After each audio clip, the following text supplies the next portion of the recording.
Hello, আসসালামু আলাইকুম everyone. সবাই কেমন আছেন? আলহামদুলিল্লাহ, আমিও ভালো আছি। সবার ঈদ কেমন কাটলো? আলহামদুলিল্লাহ, আমার ঈদ তো ভালো কাটছে আল্লাহর রহমতে। তো বন্ধুরা, একটা মজার বিষয় কি জানেন? সবাই কিন্তু ঈদের দিন গরুর মাংস দিয়ে ভাত খায়, আর আমি কিন্তু ওই দিন আলু ভর্তা করে খাইছি। কেন জানেন তো? গরিব ভাববেন না যে আমি গরুর মাংস কেনার মতো সেরকম সামর্থ্য না, ইনশাল্লাহ সেরকম সামর্থ্য আছে। বছরে একবার তো কিনতে পারি। আমার কাছে বাঙালি মানে তো আলু ভর্তার ডাল ডাল আমাদের আলু ভর্তা ডাল হলে আমার একটা ভালো লাগে। তো আমি সবসময় এত বেশি গরু মাংস খেতে পারি না, কারণ আমার সমস্যা হয়, তার জন্য আমি সাথে আলু ভর্তা নিয়েছিলাম। আর একটা কথা হচ্ছে কি, দুঃখের বিষয়, ঈদ গেছে আমি হাতে মেহেন্দি দিতে পারি না। কেন কি জানেন?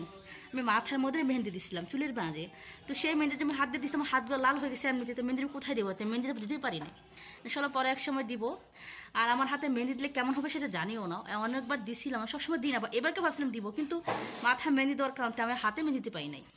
আর আমার হাতে চুড়িগুলো কেমন লাগে জানাবেন তো? আমি সবসময় দুটা করে চুড়ি পরি, বুঝতে পারছেন? আর হচ্ছে আলুর ভর্তা যে ভাতটা খেয়েছি, আমি কিন্তু অনেকটা ভাত খেয়েছি। কেন জানেন? গরু মাংস সেটা খেতে পারতাম না। আর আলুর ভর্তার ডাল আমার কাছে অনেক ফেভারিট। এই যে দেখেন, এই হাতে কিন্তু মেহেন্দি দিতে পারি না, যেহেতু দুই হাতে মাথায় মেহেন্দি দিয়েছিলাম, তা হাতে আর মেহেন্দি লাগাতে পারি না। ইনশাল্লাহ নেক্সট ঈদে, কোরবান ঈদে ইনশাল্লাহ আমি হাতে মেহেন্দি দিব। আর দর্শক, আমার ভিডিওগুলো কেমন হয় অবশ্যই জানাবেন। সবার ঈদ ভালো কাটছে কিনা জানি না, অবশ্যই কমেন্ট করে বলবেন। আর এইটুকু ভিডিও।